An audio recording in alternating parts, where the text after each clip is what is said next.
Kita langsung bergabung dengan reporter Sisilia Sinabariba langsung dari RSUD Sayang Cianjur. Sisilia, selamat malam. Ya, Aviani, selamat malam.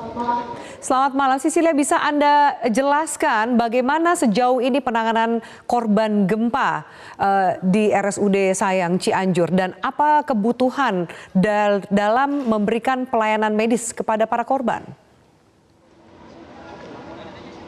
Ya, Avi, tentu jika ditanya bagaimana pelayanan yang diberikan kepada para korban, tenaga kesehatan dan tenaga medis yang ada di Rumah Sakit Umum Daerah Sayang ini berusaha semaksimal mungkin untuk mengerahkan tenaga mereka mengobati para pasien yang terus berdatangan menuju ke rumah sakit ini. Namun tentu hal ini harus dilakukan secara terbatas meskipun maksimal karena adanya keterbatasan dari segi peralatan medis dan juga karena saat ini rumah sakit di bagian dalam tidak dapat digunakan untuk faktor keselamatan. Ada beberapa bagian di RSUD Sayang yang memang mengalami keretakan sehingga seluruh pasien dirawat di halaman depan. Dan yang tampak di layar kaca saat ini adalah kondisi terkini pada malam hari ini. Ada 80 korban yang masih dirawat di RSUD Sayang Cianjur ini dan mereka saat ini harus beristirahat, harus dirawat di tenda-tenda darurat dengan menggunakan tempat tidur seadanya. Total sebenarnya sejak hari kemarin sampai dengan hari ini ada 566 korban yang dirawat dan 138-nya dirujuk ke rumah sakit. Mereka yang dirujuk ke rumah sakit di sekitar wilayah Jawa Barat ini seperti Rumah Sakit Hasan Sadikin Bandung, kemudian di wilayah Bogor, ada juga di Rumah Sakit Cimacan, dilakukan karena di rumah sakit ini tidak mampu untuk melakukan tindakan operasi. Sebagian besar korban yang ditemukan di sini mengalami luka sedang dan luka berat, terutama adanya patah tulang. Sehingga karena tindakan tidak dapat dilakukan di rumah sakit ini, maka kemudian ada 138 pasien yang seharusnya dirawat di sini, kemudian dirujuk ke rumah sakit lain yang lebih mampu untuk merawat dan juga untuk melakukan tindakan.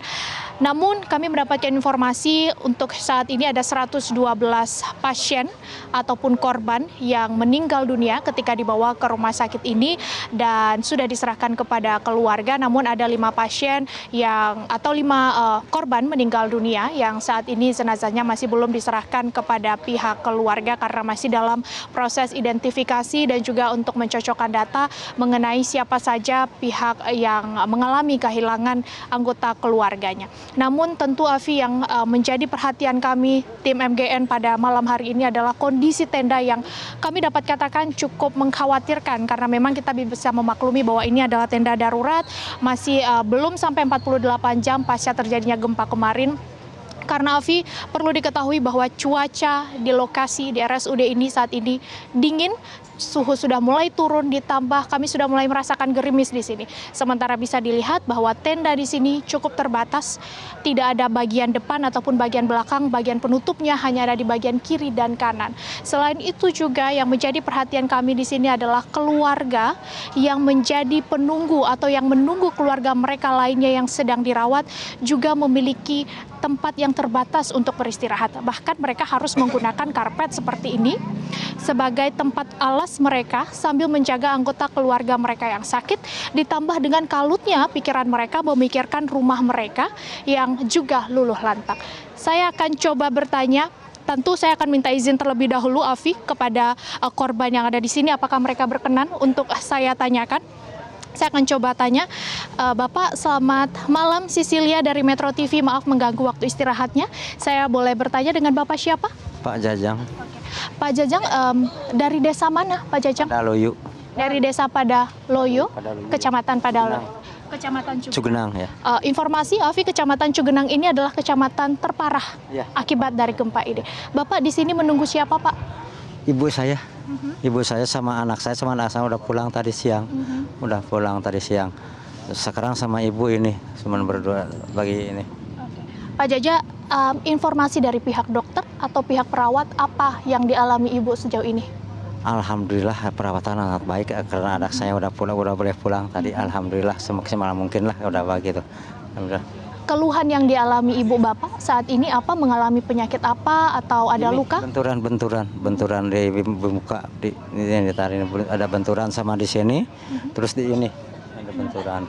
Artinya memang terjadi benturan pada saat gempa terjadi. Enggak, kan roboh rumah saya, roboh, roboh. Jadi terkena puing-puing itu.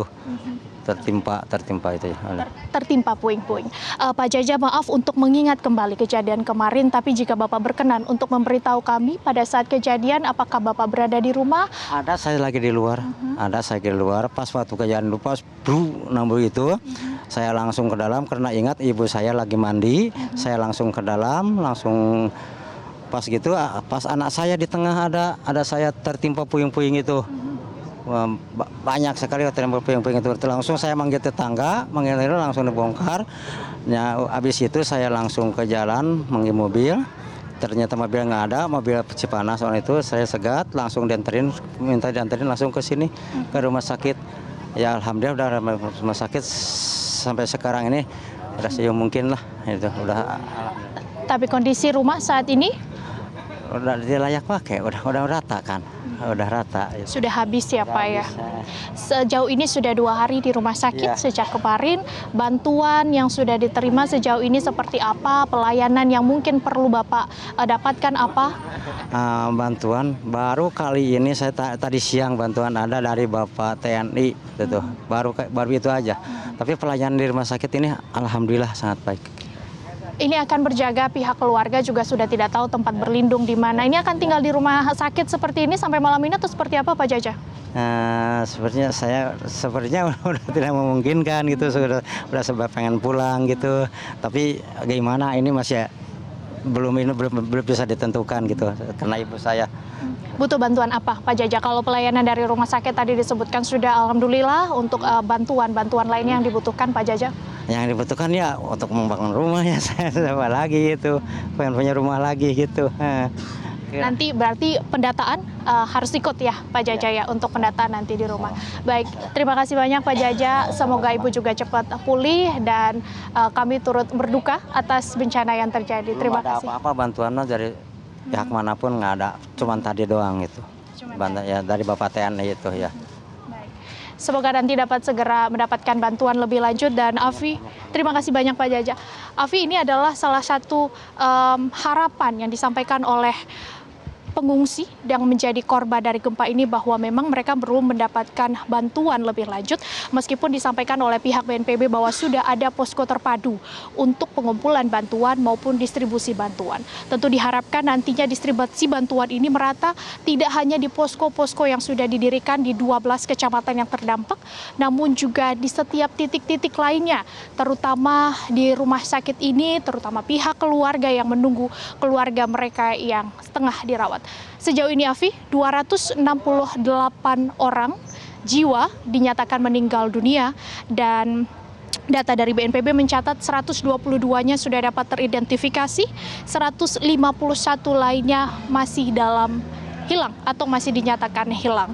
Dan saat ini ada sebanyak 1.083 orang yang dinyatakan luka-luka, termasuk tadi ibu dari Pak Jaja yang saat ini masih dirawat, dan ada 58.362 orang yang mengungsi, yang pengungsiannya tersebar di 12 kecamatan yang terdampak. Alfi. Ya, baik. Cecilia masih bicara mengenai penanganan medis. Bisa Anda jelaskan kebanyakan korban yang terutama yang berada di tenda-tenda darurat yang saat ini dirawat di halaman Rumah Sakit Umum Daerah Sayang Cianjur ini, luka apa yang mereka derita dan bagaimana stok obat-obatan bagi para korban di sana? Ya, Afi, untuk keluhan yang paling banyak ditemukan bagi korban yang dirujuk dan dirawat di Rumah Sakit Umum Daerah Sayang ini adalah luka-luka memar dan juga luka-luka terbuka di bagian tubuhnya. Seperti di sebelah kanan saya ini sebagian besar memang mengalami luka-luka dan sudah diperban. Mereka juga sudah diinfus untuk mendapatkan vitamin lebih lanjut.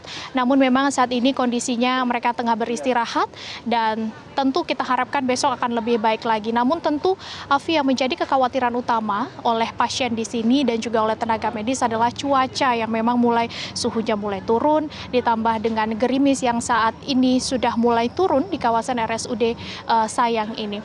Dan jika bertanya mengenai bagaimana obat-obatan di sini, kami akan tunjukkan salah satu posko obat-obatan atau posko medis yang saat ini masih terus dilakukan distribusi juga oleh pihak dari tenaga medis dan juga relawan di sini. Untuk obat-obatan sejauh ini memang informasi yang kami terima dari pihak rumah sakit sudah cukup, namun hanya untuk beberapa hari saja. Artinya memang tidak bisa diprediksi ini obat-obatnya sampai kapan, karena pasien terus keluar masuk di RSUD Sayang ini. Sehingga saat ini jika kita bicara untuk sehari sampai 2 hari ke depan kemungkinan masih cukup, namun jika kita bicara jangka panjang apalagi nanti jika pasien terus bertambah kemungkinan tidak cukup. Sejauh ini itu untuk obat-obatan. Untuk tenaga kesehatan juga sudah ada beberapa rumah sakit ataupun beberapa tenaga kesehatan yang juga diperbantukan di sini, baik itu dari Kementerian Kesehatan maupun dari Ikatan Dokter Indonesia maupun dari pihak lainnya. Namun yang masih terbatas sebenarnya di sini adalah untuk perawatan ataupun tindakan lebih lanjut. Karena saat ini yang bisa dilakukan oleh tenaga medis di sini adalah hanya untuk luka ringan dan juga luka sedang saja seperti memar dan juga luka terbuka. Namun untuk tindakan operasi patah tulang yang sebenarnya sebagian besar dialami oleh para korban akibat tertimpa reruntuhan tidak dapat dilakukan di sini. Mereka harus dirujuk ke rumah sakit di sekitar Jawa Barat termasuk Rumah Sakit Hasan Sadikin. Nah, jika kita bicara bagaimana penanganan medisnya, Afi, sebenarnya tadi Kapolri Jenderal Listio Sigit Prabowo juga sempat mengungkapkan bahwa Rumah Sakit Bayangkara yang ada di Cianjur yang merupakan milik kepolisian juga sebenarnya sudah siap jika nanti ada pasien rujukan yang tidak dapat ditampung di Rumah Sakit Umum Daerah Sayang ini yang menjadi rumah sakit rujukan utama. Bahkan pihak Kapolri mengungkapkan tidak menutup kemungkinan nanti akan ada didirikan rumah sakit lapangan jika memang tidak memungkinkan lagi adanya penanganan pasien di rumah sakit ini maupun rumah sakit rujukan lain. Namun sejauh ini RSUD Sayang masih sanggup menampung setidaknya 80 korban yang mengalami luka-luka sampai dengan malam ini yang masih terus dirawat oleh tenaga medis. Tenaga medis pun di sini bekerja dengan shift. Saat ini sudah berganti dari shift siang ke shift malam. Dan masih akan terus dilakukan pendataan mengingat pasien masih terus keluar masuk. Sebenarnya tadi menarik, Afi, kami melihat masih ada pasien. Tadi dia sudah pulang, sebenarnya sudah diinstruksikan atau sudah diberikan rujukan pulang. Namun karena tidak memiliki tempat, entah itu rumahnya yang sudah hancur dan juga posko yang tidak memungkinkan, maka pihak rumah sakit kemudian mengizinkan korban tersebut untuk tetap tinggal di tenda darurat ini karena kondisinya yang lebih kondusif dibandingkan harus ke posko pengungsian bercampur dengan pengungsi lain dan ditambah lagi mereka tidak memiliki rumah. Sehingga satu-satunya pilihan bagi korban ataupun bagi pengungsi ini adalah untuk tetap tinggal di rumah sakit. Afi. Iya, Sisilia. Sejauh ini kita tahu proses evakuasi dan pencarian korban masih terus dilakukan. Bagaimana dengan rencana pencarian korban dan evakuasi esok hari? Untuk esok hari, Afi, akan dimulai pada pukul 7 pagi untuk proses pencarian tim SAR gabungan di bawah komando Basarnas, BPBD, pihak Polri dan juga TNI akan diawali dengan apel bersama terlebih dahulu di pendopo Bupati, kemudian akan langsung mencari ke berbagai titik. Jika kita bicara daerah terdampak, ada 12 kecamatan di Cianjur, namun jika kita fokus untuk sektor pencariannya berdasarkan informasi yang kami terima dari pihak Basarnas, ada 3 sektor pencarian utama yang akan difokuskan untuk mencari para korban ini. Afi, kami akan coba sampaikan. Sektor yang pertama adalah di Kecamatan Warung Kondang, kemudian di sektor kedua Desa Mangunkarta, sektor ketiga Desa Gasol, dan keempat adalah longsor di Kecamatan Cugenang. Di kecamatan ini merupakan lokasi yang terparah. Ada juga di sana Desa Nagrak yang tadi kami lihat memang masih banyak ambulan yang lalu lalang dan disebut di sana juga masih banyak korban yang tertimbun oleh longsor yang terjadi di Desa Cugenang tersebut, di Kecamatan Cugenang tersebut, terutama di Desa Nagrek. Untuk proses pencarian akan dilakukan dari pukul 7 pagi sampai pukul 7 malam, kemudian akan dilakukan evaluasi. Namun untuk pembaharuan informasi kepada publik maupun kepada keluarga korban yang terdampak akan disampaikan pada pukul 5 sore oleh pihak gabungan dari BPBD, BMKG, dan juga dari pihak tim SAR gabungan. Namun sejauh ini yang perlu diantisipasi tadi disampaikan oleh Kepala BMKG Dwi Korita adalah adanya ancaman bencana hidrometeorologi karena saat ini Indonesia termasuk di dalamnya Jawa Barat dan Cianjur sudah memasuki musim hujan dan puncaknya akan terjadi pada bulan Desember nanti, artinya hanya tinggal menghitung hari menuju puncak dari musim hujan. Sehingga nanti perlu diantisipasi adanya bencana hidrometeorologi termasuk banjir bandang akibat dari material longsor yang tidak dibersihkan, sehingga nanti tim SAR gabungan diharapkan dapat segera membersihkan material longsor menghindari terjadinya banjir ataupun tanah longsor lainnya. Afi. Baik, terima kasih atas informasinya Cecilia Sidabariba melaporkan langsung dari RSUD Sayang Cianjur, Jawa Barat. Kita nantikan update terbaru dari sana.